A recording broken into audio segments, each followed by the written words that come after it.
pada Perang Vietnam, akhiri hidupnya di sana. Hey, assalamualaikum, welcome back di channel gua. Thank you buat yang udah klik video ini. Nah, kali ini kita akan membahas beberapa karya yang menjadi pemenang dari sebuah ajang bergengsi yang bernama Pulitzer Prize. Apa sih cerita di balik karya tersebut? Oke, langsung kita mulai. Pulitzer Prize merupakan sebuah penghargaan bagi media Amerika yang dikhususkan dalam bidang musik, sastra atau buku, jurnalistik, dan drama. Penghargaan ini diadakan oleh Columbia University dan sudah diadakan dari tahun 1917 untuk mengenang seorang jurnalis Amerika kelahiran Hongaria yang bernama Joseph Pulitzer. Jadi si Joseph Pulitzer ini selain dia seorang jurnalistik, dia juga merupakan anggota Kongres dari Partai Demokrat untuk Distrik 9 New York.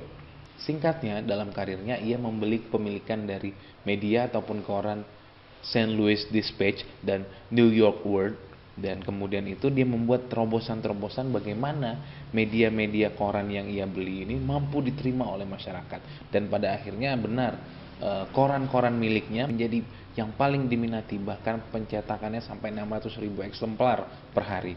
Kecintaannya terhadap dunia jurnalis membuat ia memiliki gagasan untuk membuat sekolah jurnalistik, dan akhirnya bekerja sama dengan Columbia University. Tahun 1913 berdirilah sekolah jurnalistik di Columbia University. Namun sayangnya tahun 1912 dia sudah meninggal. Untuk mengenang Joseph Pulitzer ini dan gagasan dia membuat sekolah jurnalistik di Columbia University, dibuatlah sebuah penghargaan mengatasnamakan Joseph Pulitzer. Pulitzer Prize sendiri memiliki 22 kategori yang diberikan penghargaan. Salah satunya adalah foto jurnalistik. Nah, gue mencoba merangkum dari beberapa sumber hasil karya dari fotografer-fotografer terbaik ini, dan apa sih kisah di balik foto tersebut, ada kisah apa begitu yang menarik untuk kita jadikan bahan kali ini. Karena foto itu kan tidak hanya menyimpan momen, juga ada sisi-sisi emosional, ada cerita di balik itu, baik dari si subjek yang difoto ataupun dari sisi fotografernya sendiri. Nah, gue rangkum untuk lo semua. Yang pertama adalah Raising the Flag on Iwo Jima. Foto ini diambil oleh Joe Rosenthal pada tanggal 23 Februari tahun 1945 di bawah media Associated Press. Dalam foto ini diperlihatkan 6 orang US Marines Resimen ke-28 Divisi 5 berusaha untuk mengibarkan bendera Amerika di puncak gunung Suribachi, Iwo Jima, yang berlokasi kurang lebih 660 mil dari Tokyo. Dalam foto tersebut, 3 orang prajurit yang bernama Franklin Sosley, Harlan Bluff, Michael Stang gugur dalam medan perang tersebut. Sementara 3 lainnya selamat, yakni John Bradley, Ira Hayes, dan Ren Gagnon, pada akhirnya menjadi selebritis setelah orang-orang di foto tersebut berhasil dikenali.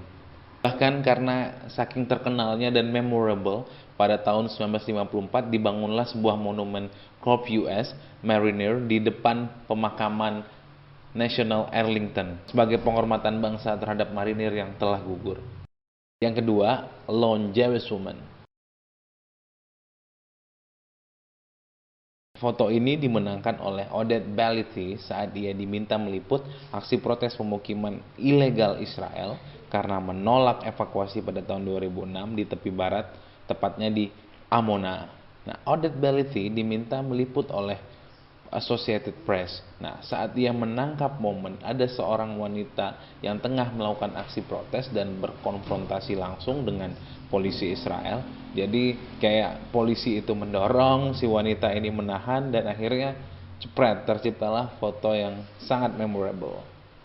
Walaupun pada akhirnya menurut Odette Balithy sendiri, wanita ini akhirnya terjatuh dan langsung dikerumuni oleh polisi-polisi Israel. Dia meneriakkan kata-kata kasar dalam bahasa Hebrew, dalam bahasa Ibrani begitu. Walaupun terdapat kekacauan, namun aksi kekerasan tidak ditampilkan dalam foto ini. Nah, tapi emosi si wanita ini tadi yang menolak dievakuasi sangat terlihat dalam foto.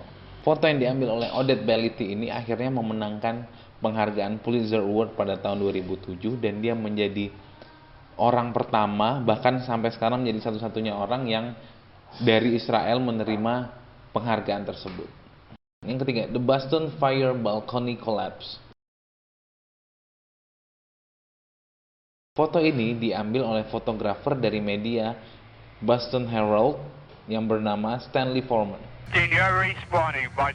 Jadi terdapat peristiwa di mana Diana Bryant yang masih berusia 19 tahun dan keponakannya terjatuh dari atap sebuah balkon, dan momen itu tertangkap langsung menjadi sebuah foto oleh Stanley Forman. Namun sayangnya si Diana Bryant ini yang jatuh lebih dulu akhirnya meninggal, dan keponakannya masih bisa selamat karena dia terjatuh pas berada di atas menimpa badan dari Diana Bryant. Foto dari peristiwa ini membuat Stanley Forman memenangkan penghargaan Pulitzer Prize pada tahun 1976. Nah, dikutip juga dari CNN, saat dia mengambil foto tersebut, dia sambil menaiki atau berada di atas truk pemadam kebakaran. Begitu kira-kira. Foto keempat yang berjudul Burst of Joy. Foto ini dimenangkan lagi-lagi oleh Associated Press melalui fotografernya yang bernama Salafa Salfeder. Foto ini tuh menjadi simbol berakhirnya keterlibatan Amerika Serikat pada Perang Vietnam. Foto ini itu bisa menjadi gambaran perasaan seorang personil militer dan keluarganya saat mereka memulai proses penyembuhan dari kondisi trauma akibat Perang Vietnam. Salveder mengambil foto dari Letnan Kolonel Robert L. Sturm dan keluarganya saat ia sudah kembali ke Amerika setelah menjadi tawanan Perang Vietnam selama 5 tahun. Foto ini sendiri berfokus kepada wajah bahagia dari anaknya yang bernama Lori, anaknya yang tertua. Bagaimana ia sangat ingin memeluk ayahnya, Robert L. Sturm, setelah lama tidak berjumpa mungkin. Namun ternyata di balik foto yang membahagiakan ini ada hal yang cukup menyedihkan, terutama bagi Letnan Kolonel Robert Sturm ini.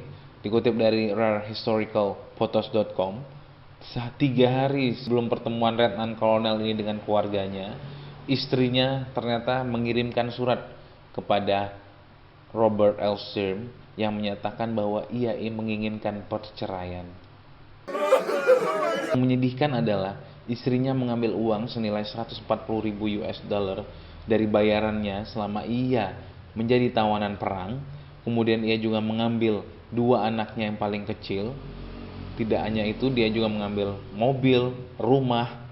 Tidak hanya itu, dia mendapat 40% dari uang pensiunnya Robert L. Sturm dan 300 US dollar sebagai santunan untuk anak-anaknya.